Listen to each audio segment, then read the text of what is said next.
Have you ever wondered how weird interactions work in Slay the Spire 2? So I have tested a few and let's see if it can be helpful for any of your runs. Also, if you have any suggestions for me to test, I'll try it out and see if it works or not, and I'll share it on YouTube here. Okay, so the first one is going to be transforming cards from other classes. So as you can see, I have the cards from all the characters, and when I transform, and as you can see, they are transformed into their respective colors of cards. So that means you have a Necrobinder card on an Ironclad, you will transform into another Necrobinder card, and so on and so forth. This goes the same for events transforming in general as well. So if you transform, as you can see, Necrobinder and Defect cards, you will also get Necrobinder and Defect cards. Okay, the next one is going to be if for you to try in a real run and you do not want to try in a real run if you do not know how it works. But Void Form can be duplicated with any duplication effects like Echo Form, Signal Boost, Duplication Potion, or with Replay. And as you can see, I've tried every single combination and they all work. Next up is going to be the Nightmare card interaction from the Silent. As you can see, if you Nightmare the card Havoc, which normally costs 1, and then next turn you will get 3 0-cost Havocs. And as you can see, none of them are upgraded. So this would also work the same way as Enlightenment unupgraded, where all cards cost 1. The least they can cost the random card cost would be Mummified Hand, 0-cost generated cards from Potions or Splash, or could be Vexing Puzzle Box, or anything that you know that it actually generated a 0-cost cards. The cards that are free to play does not mean the card actually costs 0, by the way, so just watch out for the cards like Unrelenting, Pounce, Synthesis, Veil Piercer, and Void Form. Those effects are just the buff on your player, which means the card do not actually cost 0 or free, or anything to that matter. Okay, next up is going to be Fasten and how Ultimate Defense works with them.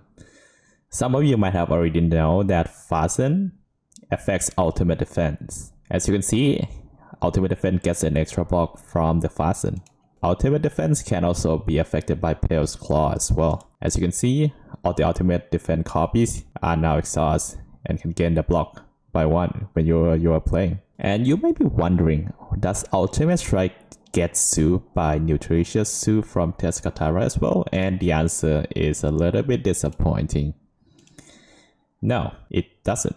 Kinda sad. Next up is going to be the Omnislice and Echoing Slash. The fights that would affect these cards are Frog Parasites, the Gremlins, the Thieves, and Axebots. So how these cards work is that they deal damage, and if the enemy dies, it will do the damage again.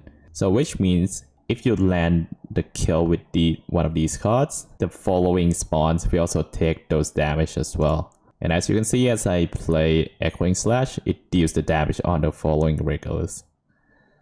However, the other AoE cards do not work. As you can see, the Crash Landing do not damage any other new spawns.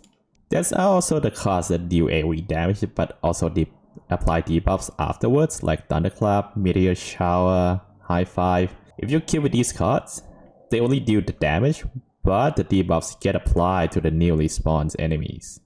Next up is going to be a short relic called Burning Sticks. So Burning Sticks, the first time each combat you exhaust a skill, add a copy of it into your hand. But it doesn't say when you play a skill, when you exhaust a skill. As you can see, I play Burning Pack on the Ultimate Defense, and it returns the same Ultimate Defense into my hand.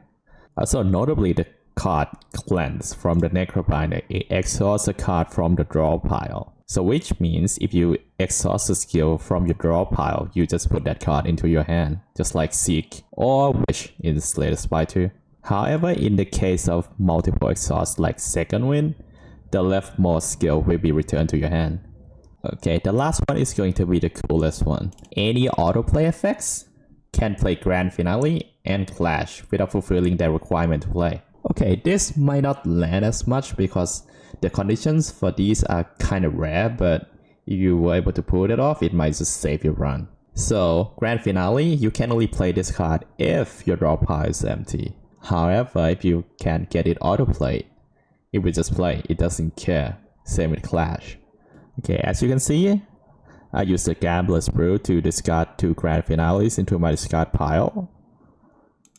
And after I discarded those, I played the Beatdown to play both Grand Finales. And the first finale kills. And the second one finishes off the Blow the Worms. There we go. So the list of all the play effects are Mayhem, Catastrophe, Beatdown, Havoc, Stampede, Cascade, Distill Chaos, and History Course. But History Course is a little bit iffy. Let me show you. History Course will only place the finale if the last card you play was the finale. So how would that work then? So either you play finale legit, or you let the Mayhem play the finale and then you do nothing. And then the following turn it will play finale again. So it's a little bit iffy, but at least you know that it can work. And from the list, you might be wondering, how about Vaku? Vaku's earrings. Well, Vaku doesn't cheat. He's a good boy, you know? He never cheats. He plays by the rules. Alright, and that's it for the video, and hopefully you learned a few things about Slay the Spire 2. And devs, if you're watching this, please do not patch the grand finale thing. I think that's actually good. It's like really rare to land, but it doesn't happen so often that it becomes a problem. It's like a niche interaction for the players to, you know, solve this millipede fight. But if it lands in a real run, it will be monumental to watch. So anyway, thank you for watching, and if you have any more suggestions for me to test, leave it down in the comments, and goodbye.